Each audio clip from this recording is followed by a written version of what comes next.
We realized if there's no friction in the data, the operators can increase margin, they can lower costs to their customers, they can better customer experience, and there's additional opportunities that get uncovered because of that. It is more of like a traditional VC play where there's the ability to get true scale.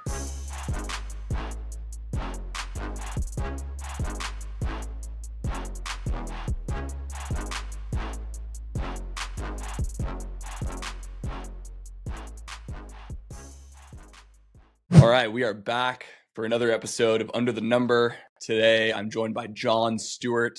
John is the co-founder and CEO of Fastbreak AI. John, thank you so much for coming on today. Thank you for inviting me, Brent. Talk us through your career progression. You're a trained engineer. You've done a lot of data science and optimization problem solving. You've had some successful exits under your belt, including a relatively recent one to Salesforce.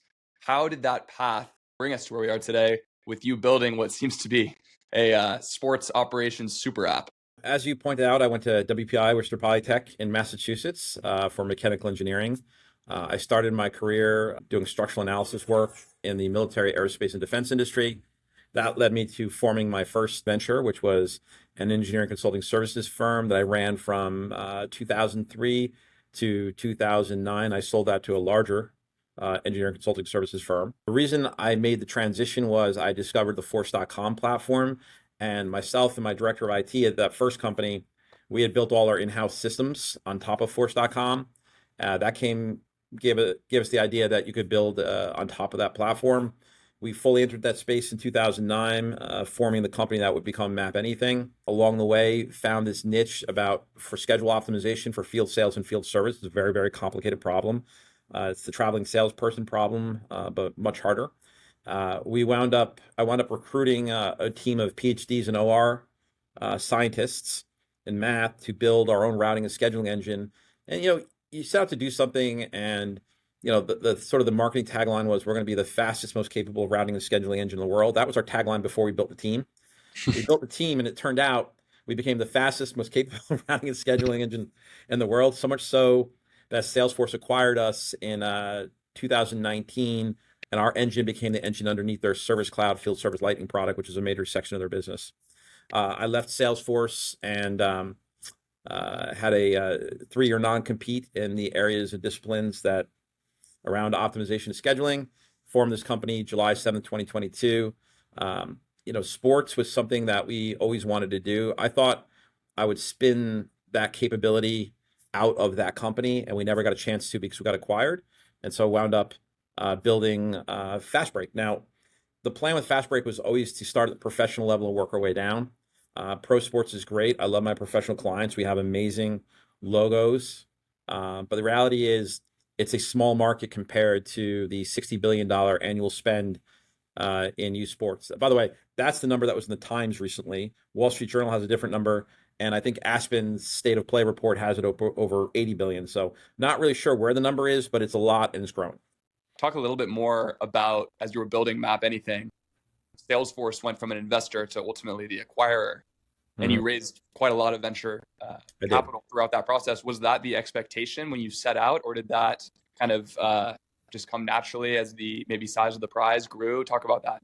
Well, Salesforce was always our natural acquirer, mostly because we were built and integrated into the platform natively. So it would be really hard to create a breakaway business. I mean, one of the lessons learned from that exercise was, don't go so embedded deeply into someone else's platform that it pinches you off from other marketplaces. Right. And so that was, like we're built on Amazon now. We're independent really of any platform. Like we could move this from Amazon to Microsoft to Oracle, no problem, if we had to. So that was sort of a lesson learned there. Salesforce was a great partner. It was great for us. We were there early in the ecosystem, much harder to do today what we did, starting in 2009. But the partnership was great. We sort of always knew they were going to be our natural acquirer. They actually tried to acquire us before our Series B. There's some reasons that we turned it down. They became a major investor at that point, joined the board. So we sort of always knew what the outcome was going to be in the case. And so clearly you're a scheduling and optimization guru and expert. Well, people that work for me are, but yeah. Well, I think you got to take some credit. Talk about how, when it comes to sports scheduling, even at the professional level, how things used to be done. So most of the scheduling, and a lot of it even today, have been done by independent consultants or maybe a guru to in-house, right? People that specialized in scheduling had a lot of domain knowledge. Very few leagues actually built their own capability. The exception was the NBA. They had contracted KPMG to architect and build a system for scheduling. And they'd hired a team of world-class optimization, OR, PhDs, and mathematicians to do it. By the way, that's where I recruited my team from. So that was sort of the link to the NBA, was the team that had built their in-house system. I recruited to MapAnything. Got Uh, it.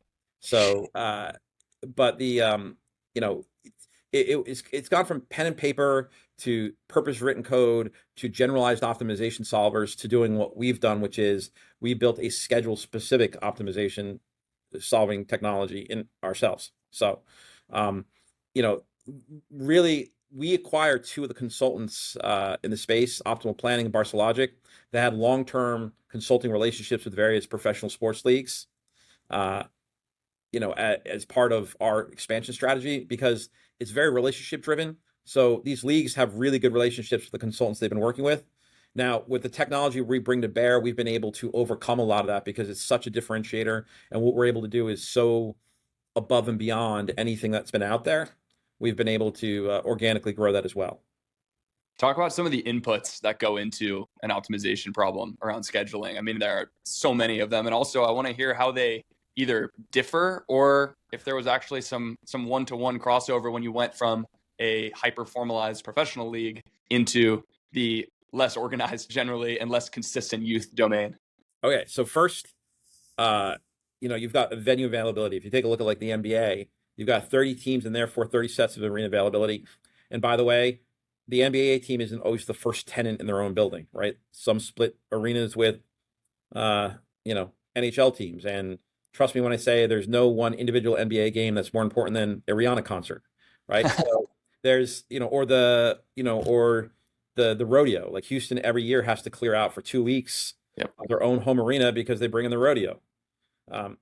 There's all these constraints that are around actually arena availability. That's what we call a hard constraint. You can't play a game in a parking lot, so you have to have a building available. That's very similar, by the way, with youth sports as well. Even if it's a tournament, you have to have a court or arena available. So there is similarity in things like that. The big complication is a lot of these leagues, or not a lot of them. Well, the bigger the league, the more valuable their media rights deal, and there's media rights entitlements. So an ESPN might want X number of Laker games on, Mondays, or I should say Saturdays in October or November or December, and I want this many Warriors games and this many Celtics games. You're going to spend a couple $1 billion with the NBA, you're probably going to get a few requests. And then there's CBA considerations. That's the collective bargaining agreement. If a back-to-back's over a certain number of miles, they can't do it. There's no 3 in a row. They have to limit their 4 and 5s or 7 and 13. So you have those considerations. Then you take all those things, and then you start getting into competitive balance and fair road trips. And this becomes, it's a huge number of competing factors that go into the inputs to one of these problems. And then on the youth side, it's a different set of inputs, but they have their own complications, right? The NBA has it easy. They don't share coaches with 2 other teams. So that means you're really scheduling the U12, U14, and U16 all at the same time because you've got coach sharing going on. And you've got more restrictive play field availability, not arena availability. But you get my meaning. You guys raised $40 million in a Series A just a few months ago. It's a big round, and congratulations, and some serious Silicon Valley names in there like Graycroft.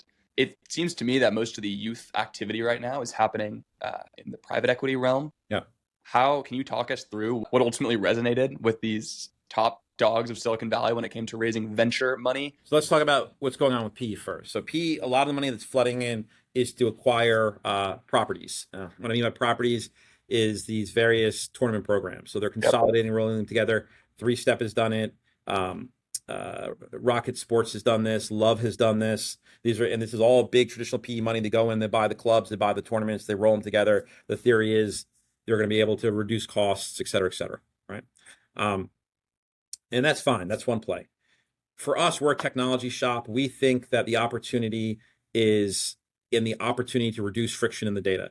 If you take a look at what an event operator has to use to run every aspect of the tournament, they've got 5 to 7 logins. So our whole play is basically the same as any other enterprise software company. We are the ERP, or the operating system, for these event or league organizers. So instead of having a separate system for their website where their e-commerce system, where their billing system, their payment system, their scheduling system, their electronic ticketing, their housing management, their sponsorship, and we continue to add a lot of other capabilities into it. This is a traditional enterprise platform play, right? Microsoft, their marketplace, if you will, is their operating system, and they sell you email. They call it Outlook. They sell you productivity. That would be Word, Excel, PowerPoint. They sell you collaboration. They call it Teams. They sell you development. They call it GitHub, right? Communications, it's Discord. So all these are owned by Microsoft, and they get you into the marketplace, and they sell you every aspect of it. I'm running a very similar playbook. Again, my background was enterprise software. Salesforce did it better than anyone with his marketplace model. And we're sort of doing the same thing. And because we realize if there's no friction in the data, the operators can increase margin, they can lower costs to their customers, they can give a better customer experience, and there's additional opportunities that get uncovered because of that. And that's really the thought process behind it. So this is more of like a traditional VC play where there's the ability to get true scale, right? And when VCs talk about scale, they just want to talk about companies that can get north of $100 million plus. I mean, you were in the business, so you know. Is the scheduling component what works as the wedge to initially get into these places where you're able to then land and expand the platform offering? Or I listened to another podcast you were on where you were talking about actually the sponsorship and brand kind of matchmaking side of the house being a good way to lead into those relationships. Walk me through that, because I'm curious. So for the longest time, these brands have wanted to reach youth sports, right? You see brands will often invest in professional sports, but it's really not as good an investment as actually investing in youth sports. For example, here in Charlotte, you see I'm wearing my Panthers jersey here. They play in Bank of America Stadium. Okay, Bank of America's on the stadium. What does that brand really get in terms of business by having the naming rights on the stadium? Are people signing up for checking accounts? But that brand can go activate at a youth tournament and, for example, sign kids up and their parents up to an adolescent checking account by giving them $50, and now they got a customer for life. Those dollars are actually much more effective because sports are a great way to micro-target demographics, individuals, whatever the case may be. Here's been the challenge.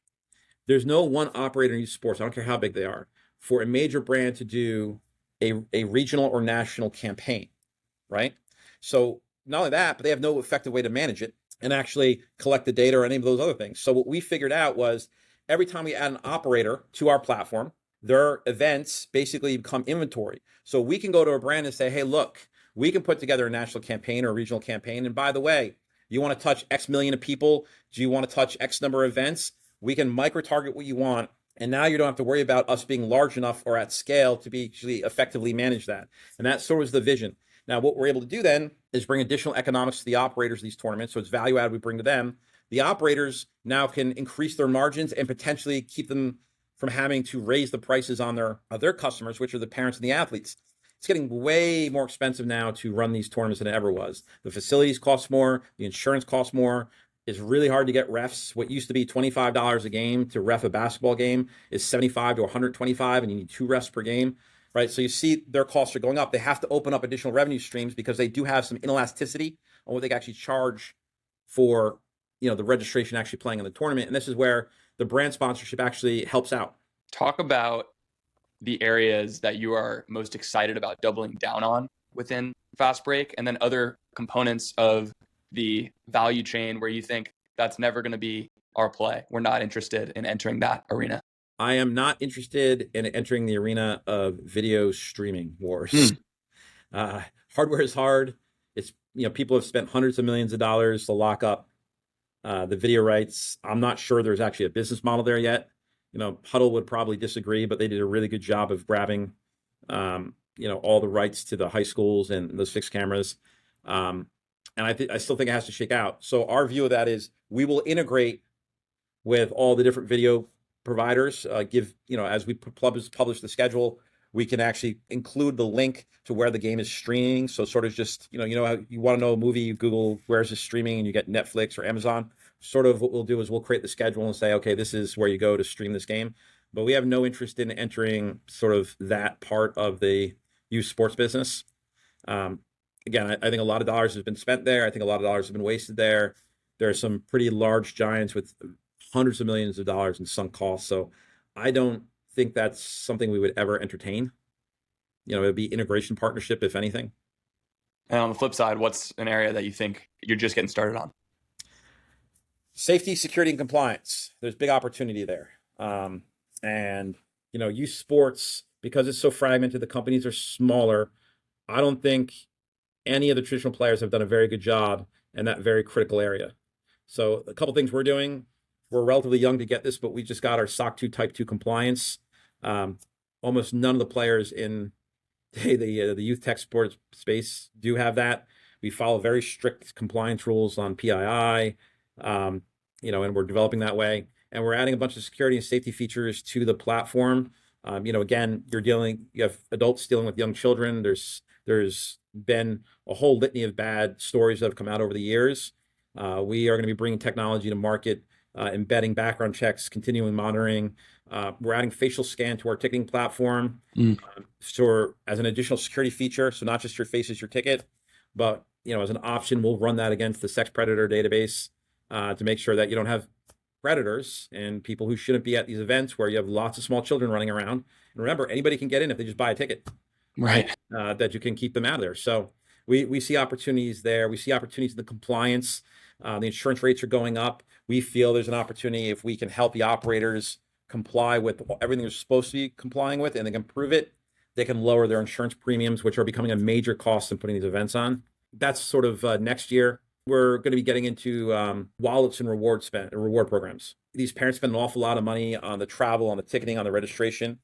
We're going to introduce a Fastbreak reward program in 2027 where a little piece of all their spend gets credited back to their wallets, and then they'll be able to start using that like a point system. I want to dig into that point. Okay. I just had a long conversation with somebody yesterday I was talking about it at the pro level, but about how unbelievable it is that pro sports teams effectively have zero loyalty and rewards built in, despite having the most hungry, spending, long time sticky customer base in their fans. My grandfather was part of the first ever New Orleans Saints season ticket holder group in like 1967.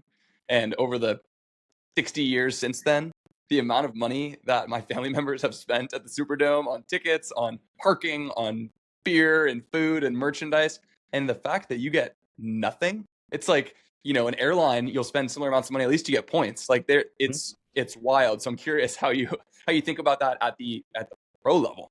Well, at the pro level, I mean, it's a little complicated because we only really do scheduling, viewership analytics, and team level performance. We're not really dealing with the professionals, consumers. We believe that there is an opportunity to really sort of change the game for both the operators and the parents by introducing this capability into the youth platform that I think will drive a flywheel. And then the more we do this, this becomes an opportunity for brands who want to leverage the power in youth sports to actually also offer rewards into those wallets. The idea is to get the cost of participation down so that athletes aren't priced out of playing. And remember, this is getting more and more expensive. So it's really twofold.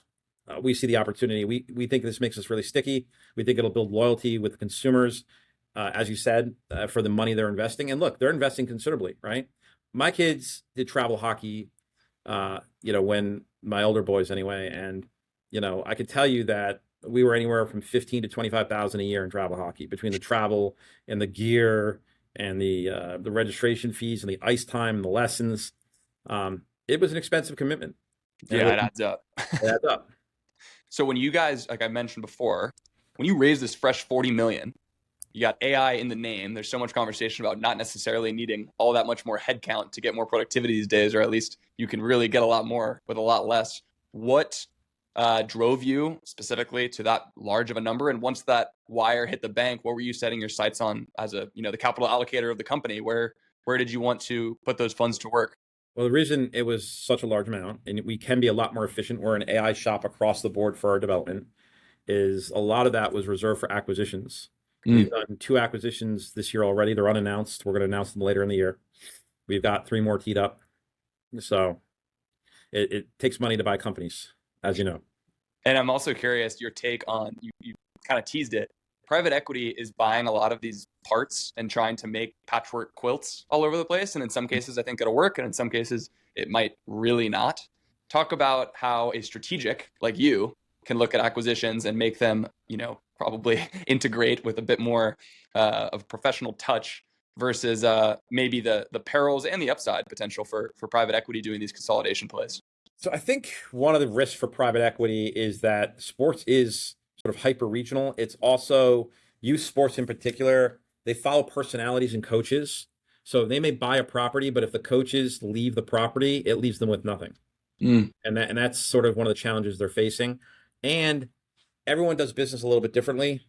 And so I think it's really hard for them to apply sort of economies of scale. One of the things that we're looking at with our platform, again, we basically make an ERP or an operating system for these properties, these leagues, or these event operators. One thought we do have is we can sort of consolidate information, potentially giving the private equity sort of a portfolio view across all the assets that they own is going to help them start making system-wide decisions. And I think this is an opportunity to sort of work with those larger roll-up companies. And we're going to target some of that probably next year as well. To be that operating layer on top of the roll-up. Correct. Okay, certainly makes sense. Tell me about the opportunity in sports tourism. I think it's the biggest part of this, at least from what we're seeing. Right now, I would say that sports tourism, especially from the hotels, is probably even more reliable than business travel in this day and age. Right? You can do a Zoom meeting, but you have to actually go to the tournament to play the tournament. And I think hotels are beginning to realize that. We've built and integrated a housing management and booking system directly into our operator platform. So we're now acting as basically the facilitator of that. Think of us as sort of a Priceline or Expedia for hotel rooms. We have almost 500,000 hotel rooms under contract going into 2027 already. That's going to continue to grow. That's a big part of our growth strategy, sort of key to our growth strategy as we expand. It's a great opportunity. All right. Well, it certainly sounds like you guys are well on your way to building this super app specifically for the youth space that people are, the race is very much on. And I think if you keep doing things the way you currently are, you're going to make a lot of happy parents and operators. So congratulations on all the progress so far. And just to wrap up, where can people find you? What's the best spot to reach you personally and reach the company? They can certainly find me on LinkedIn. And for the company, it's www.fastbreak.ai. Thanks for coming on. We'll stay in touch. All right. Thank you so much. I appreciate the opportunity to talk to you, Brent.